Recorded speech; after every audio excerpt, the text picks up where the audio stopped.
लिखा है, सब कुछ कैटेगरी लिखा है, और ये इसका एग्जाम की डेट लिखी है 2 मई को, और 9:30 से 12 बजे के बीच में इसका एग्जाम था। ये इस बच्चे की फोटो है, इस तरीके से इसका सारी चीजें लिखी है। ये एग्जाम वाले दिन इसकी फोटो ये थी, ये पूरी चीज यहाँ डिटेल है, यानी जो चीजें मैं आपको बता रहा हूँ विद प्रूफ बताने लग रहा हूँ। अब इस जी। बच्चे का रिजल्ट आया, और रिजल्ट जो आया उस रिजल्ट में इन्होंने कहा कि जो सेक्शन बी है, ये यहां से अगर आप देख पा रहे हो, मैं इसको थोड़ा बड़ा करके दिखाता हूं, और मैं इसकी ओरिजिनल कॉपी भी आपको भेजता हूं ताकि आप दिखा पाए। ये यहां से पार्ट बी होता है। पार्ट बी में 75 क्वेश्चन है मैम, कितने? 75 क्वेश्चन है।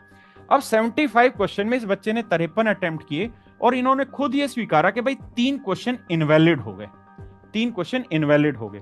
और इन्होंने ये लिख के दिया है कि 3 क्वेश्चन क्यों इनवैलिड हो गए, क्योंकि आउट ऑफ सिलेबस क्वेश्चन पूछ ली गई, ऐसा रेलवे बोर्ड ने खुद ने सेल्फ जी। एक्सप्लेनेशन इस चीज का दिया है। ये एक्सप्लेनेशन हमारा नहीं है, रेलवे बोर्ड का सेल्फ एक्सप्लेनेशन है।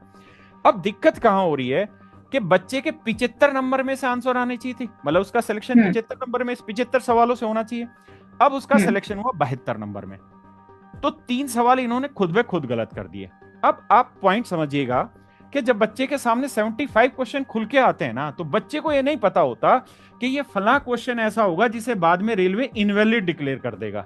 वो बच्चा इस चौथे क्वेश्चन पे जो इनवैलिड है उस पे भी अपना पूरा समय लगाता है इसको ठीक करने जी। के लिए, क्योंकि उसकी जी। जिंदगी मौत का सवाल इस चीज पे जुड़ा हुआ है। अब उस बच्चे ने तो यहाँ पे भी अपना समय लगाया, आगे भी समय लगाया, आगे भी समय लगाया, उसने तो सारे सवालों पे समय लगाया, लेकिन बाद में इन्होंने डिक्लेयर किया कि 3 क्वेश्चन इसमें से इनवैलिड है।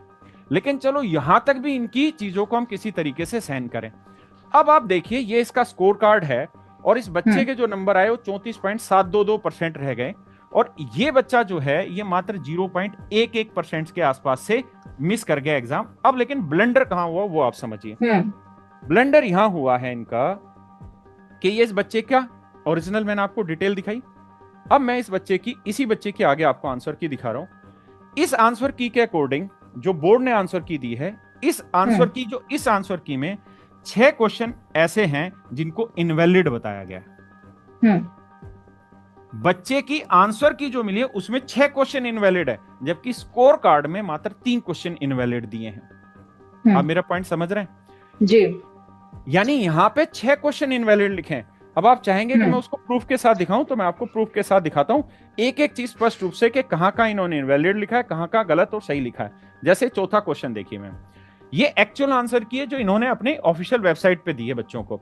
इसमें लिखा है कि for this question discrepancy is found in question answer, so this question is ignored for all candidate.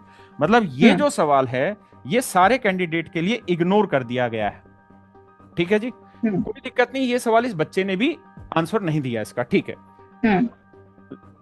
आगे लड़ाई जो होती है, अब देखिए मैम, ये क्वेश्चन नंबर 30 है, ये 3 और ऐसे 0 लिखा हुआ है यहां, ये 30 नंबर है इस तरह।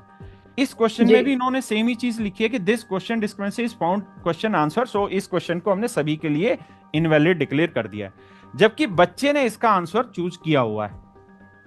इन्होंने कहा कि इनवैलिड है क्वेश्चन, मतलब बच्चे ने तो अपना समय लगा दिया, इस क्वेश्चन समय लिया जी, समय लिया, इन्होंने इनवैलिड किया।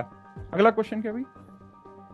अब देखिए 2 सवाल हो गए मैम, अब आते हैं 33 नंबर क्वेश्चन पे। 33 में भी सेम ही चीज इन्होंने दी कि भाई ये क्वेश्चन इग्नोर कर दिया जाए, ये सभी के लिए इनवैलिड होगा। ध्यान से देखेंगे मैम तो इस क्वेश्चन को भी बच्चे ने चूज किया हुआ, उसने चौथा ऑप्शन इसमें टिक किया हुआ है, जबकि रेलवे ने कहा कि इस क्वेश्चन का आंसर सही होगा ही नहीं, मतलब हम इसको इनवैलिड डिक्लेयर कर रहे हैं, काउंट